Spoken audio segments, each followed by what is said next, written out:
আজকে আমাকে good morning বলতে কে এসেছে দেখো। এর আগের দিন তোমাদের দেখিয়েছিলাম যে পাখি আমাকে গুড মর্নিং বলতে এসেছে। আজকে এসছে এ অবশ্য শুধু আজকে নয়, মাঝে মাঝেই আসে। গেট খুলে দেখি মাঝে মাঝেই দাঁড়িয়ে থাকে। যখন ওকে খেতে দেবো, জল দেবো, ও খাবে। শুধু খাবে বলে নয়, ওকে আদরও করতে হবে। যতক্ষণ না ওকে আদর করবো, ও কিন্তু বাড়ি থেকে যাবে না।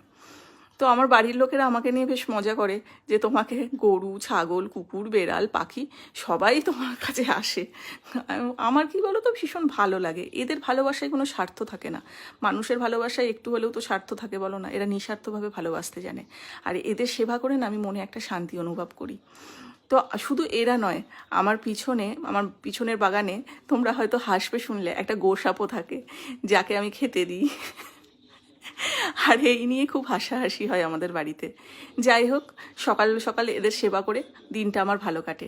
তোমাদের সবাইকে জানাই শুভ সকাল, তোমাদের দিনটাও খুব ভালো কাটুক।